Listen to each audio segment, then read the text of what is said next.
All right, what is going on, guys? Pavel's back again. I apologize for the chat beeps that you'll hear in the background. My wife's working from home.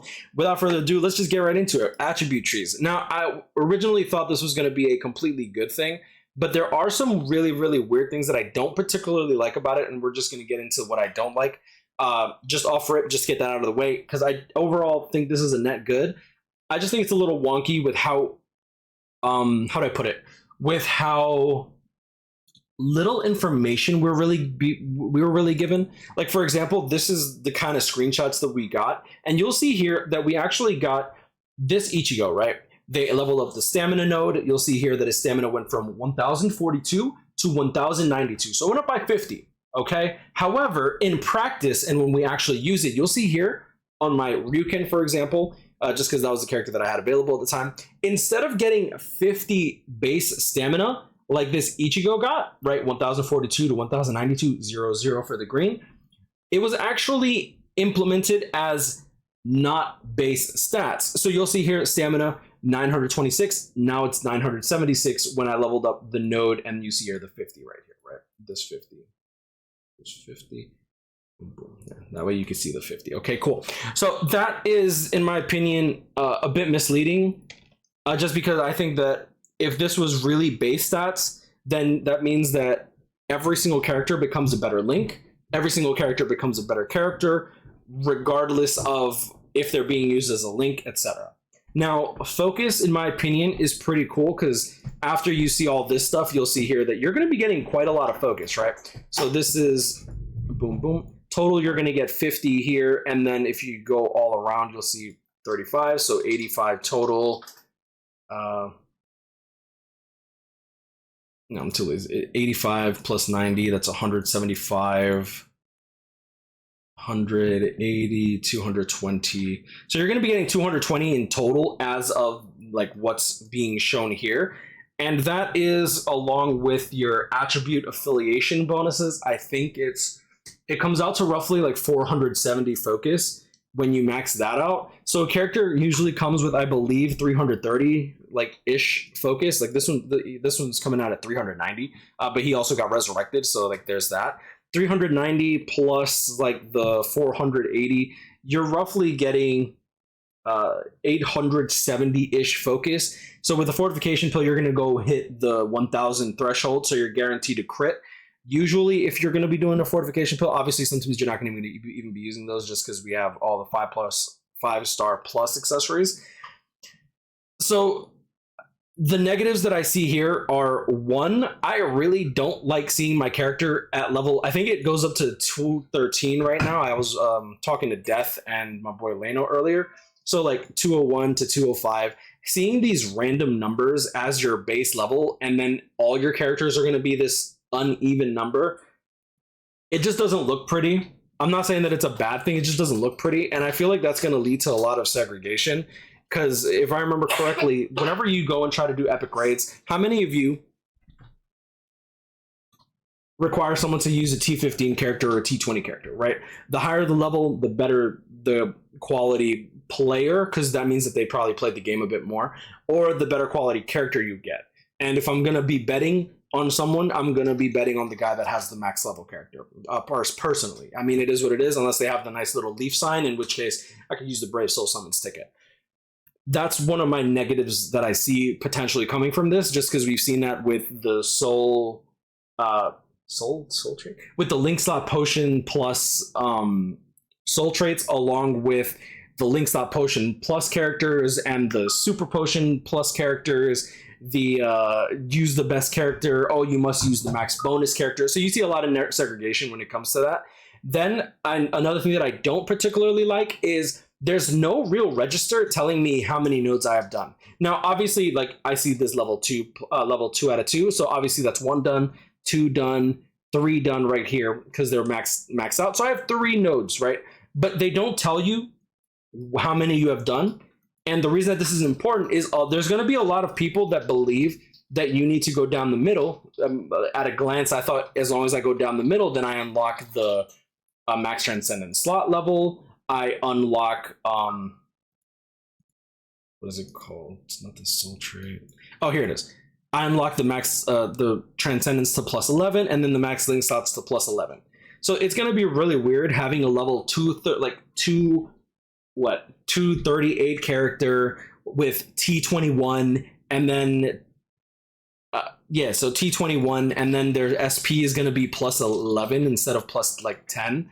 I think that the unevenness is kind of weird, but there's no real tally. You'll see here that this requires 21 nodes and the other two require 23.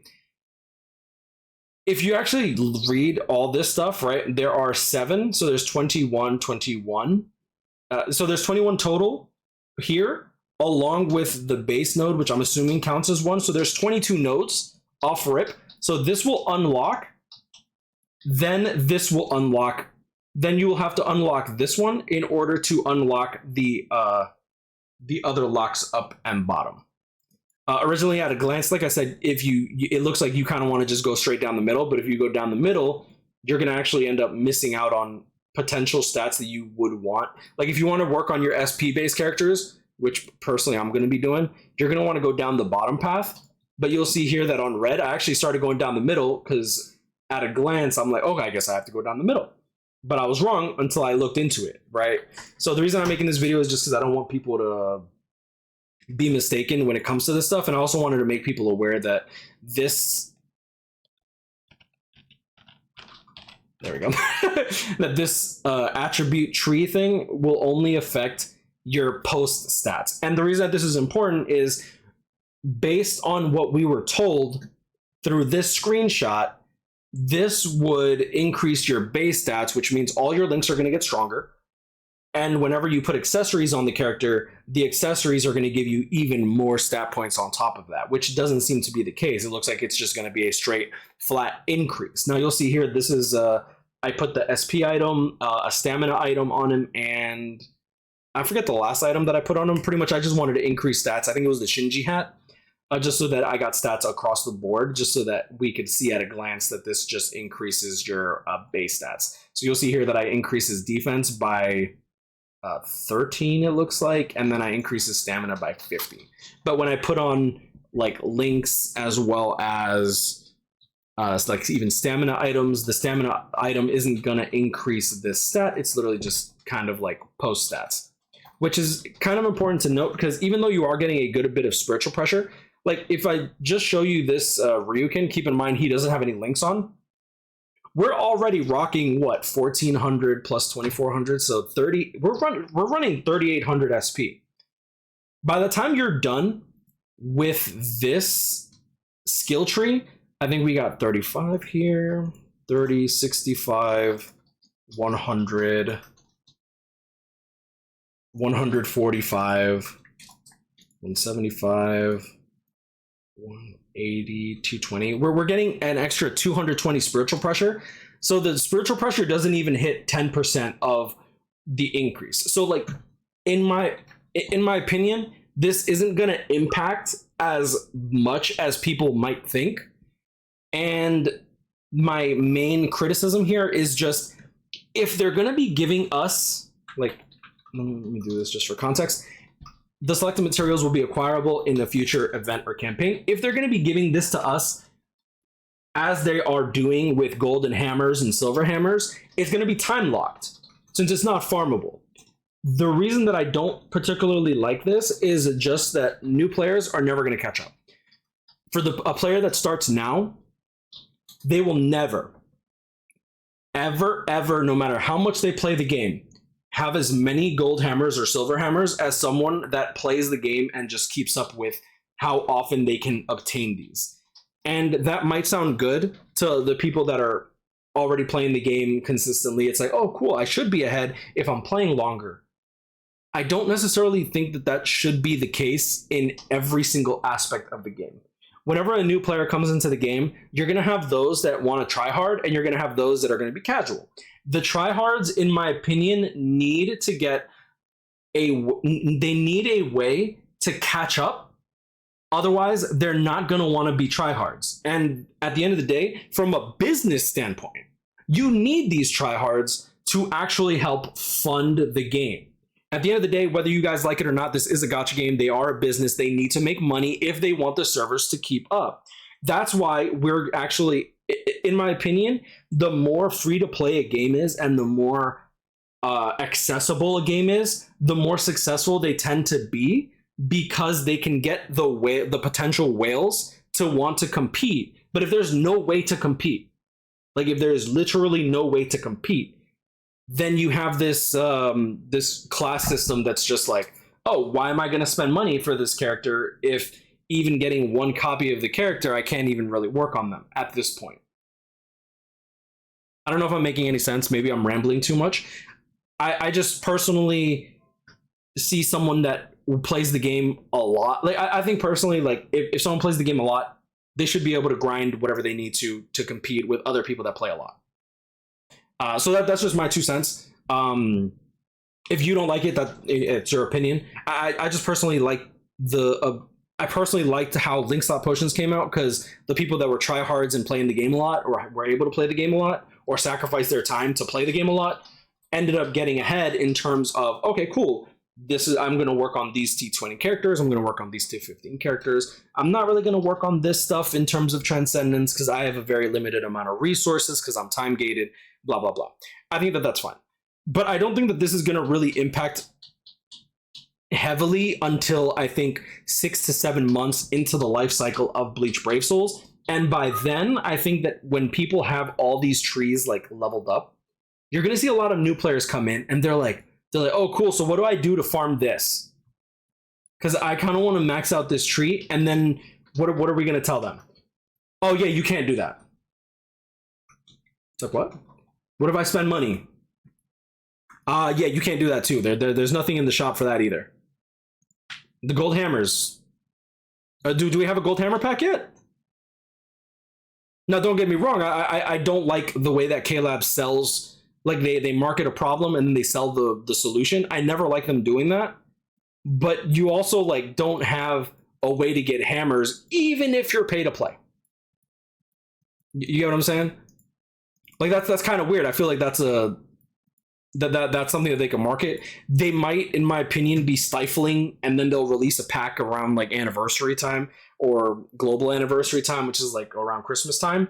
Maybe they'll do something like that. I'm not really sure. At the end of the day, I'm just some fucking moron online playing a gacha game and making videos on it, right? But yeah, so for now, what I'm going to be personally doing is just going to be leveling up the bottom, get my SP, and then I'm going to start going down to the middle, get my little attack over here, and they're just getting prepped up so that way I can grab this. But it looks like you're going to need to do all this, the entire page here before the locks for the 22, and then this for 23 before the top or bottom get unlocked. And for those that are thinking like, oh yeah, it's like, but this is going to increase your base stats, this is good, blah, blah, blah. By the time we max out this beginning page, it's probably going to be maybe 3 months into the life cycle of the game, because right now I think we can only unlock about 6-7 nodes tops. You're only, even if you get up to here, you're only getting 65 SP. If you go down here, you're getting 95 spiritual pressure after, right? After all your stat increases. So like if I bring up my Oetsu, how much spiritual pressure do I have on my Oetsu? Because this is going to be flat stat increase, right? So you'll see here my Oetsu. How much spiritual pressure do I have? I can't even do the attribute power up because it's not showing my Oh wait, the attribute power. Oh, it is showing here. Oh, that's pretty cool. Okay, cool. So the attribute tree bonus is showing up there. You'll see here that my Oetsu has 5,000, like about. Oh man, I can't math. 1593 plus 4228. My Oetsu has 5,821 spiritual pressure. Now, if I add that to what did we say we got? 95 spiritual pressure. Let's add. Let me do this. I get the history of 5821 divided by 5916. Actually, it should be the other way around. That's my bad. 5916 divided by 5821. We're literally getting a 1.6% spiritual pressure increase until the next wave of the next wave of attribute tree metals. So I don't think that this is going to impact us now as heavily as we think it is. And it's going to be really annoying because we're going to be stuck at 212. We're pretty much going to be stuck at level 212 for an indeterminate amount of time. We don't know if K-Lab's going to start giving us more next month. We don't know if it's going to be an anniversary type event. We don't know if they're going to be locking it to Senkaimon. We don't know, right? I don't necessarily not like knowing stuff more often than not because I get antsy, and not antsy, but like, bro, let me know in the comments below. How many of you get a little bit bugged out seeing an uneven number? Like personally, I went back and I leveled up all my 198 characters, my 190 characters, my 112 characters, because maybe I just wasn't able to limit. Is it called limit break? I don't even remember what it's called. When you ascend a character, usually I don't really fully ascend characters if I have too many of them. Like if I go over here and I just like type in, you'll see like this Mayuri, for example. Like I have one that's Resurrection Possible, and then I have that one, and then I also have like two Byakuya's. So like whenever I see them at like level 190, I always feel kind of awkward about it, but I end up keeping dupes because I feel weird just throwing them away for no reason. I don't know. That might just be me. Let me know in the comments below what y'all think about this update. Also, honestly, like I said, I think that this is an overall positive because it gives us more things to do. The only things I don't like about it is since we can't grind it out, same thing with the gold and silver hammers, I feel like it's going to stifle a lot of new players from coming in. Maybe not now, but in the future. Obviously, if they start playing now, they'll be fine when it comes to the attribute trees, but they're going to be behind by what? 150 to 200 golden hammers from when it originally dropped. And even though they're giving a good amount of 5-star accessories now, which I actually think is a really good thing. I'm actually glad that they're doing it because I think it makes it more free to play friendly. Oh, cool! I got my pulls. I kind of wish that they would add more accessories, but hey, that's neither here nor there. I can't really complain about it. But I am glad that they're giving more accessories. I just kind of wish that they gave out. Oh, holy shit, that's a crazy fucking multi. I always look at it from the new player. Like, I always try to look at it from the new player perspective as well as the older player perspective. There's going to be a lot of people that want to keep out new players in certain things. But I think that if a new player comes in and they go, I like to, do the best that I can. And that's kind of how I started making YouTube videos for this game in the first place. Well, I started making YouTube videos in the first place because I didn't have a community. I didn't really talk to anyone. If I wanted to talk to like Bleach Cowboy or Rawad, I was just a fan, right? But in my opinion, I was a tryhard, and I would be waking up we had 10 soul tickets. I was waking up every hour. Literally in the middle of the night, I'll wake up an hour, do my 10 runs because you didn't have ×5 runs back then, and I wanted to be the best or at least compete as much as I could because there wasn't transcendence, so a dupe system wasn't even in place. It was really, in my opinion, easy for someone that was new to the game because I had just been playing for maybe like 2 months at the time, 4 months when I started making my videos for the first time because no one was really making autoing videos. And the only time people were doing autoing videos was literally like try-hard character, like the best characters in the game, like Green Kenpachi. But I was trying to auto with like Green White Day Toshiro, and I'm like, let's see if this works. Just throw it away, like just throw it in there. And I actually like seeing competition and innovation when it comes to a lot of things. Like that's why I have a lot of respect for someone like Elon Musk, who has open source like his Tesla stuff is all open source, and even though they don't give like the secrets to the company or whatever, at the very least, like there's enough stuff out there where you can actually compete. So like something like that I think is always good. If someone that's new to the game grinds his ass off, gets their character to T20, and then he wants to join an S League guild, and he goes and pulls the characters that he needs to, he does good. I think that a new player or a whale should be able to do that. And if they're a whale, that's good for the game because that's the servers being paid for, and that's us being able to enjoy a free-to-play game. Like right now, I'm only paying like the $5 a month for the soul tickets. That's all I do. I'm not paying anything else. If I go to like my, can I go to like my paid stuff? Bless you. Let's see, purchase history. Yeah, like my paid is literally 5 orbs. My purchases, I'm pretty sure that I've only bought the Bonanza Pass. Yeah, like I don't really go hard anymore. I'm trying to just enjoy. And hey, if a whale wants to, keep the servers alive and make my stay here a little more comfortable, because the better KLab does, the better rewards we get as free to play or dolphin players. I wouldn't even call myself a dolphin. I'm a guppy at this point. But yeah, anyways, that's my 2 cents. I understand that some people don't have that opinion, and hey, everyone's entitled to their opinion. Stay blessed, y'all. You have a great day, and I'll see y'all next one. Peace.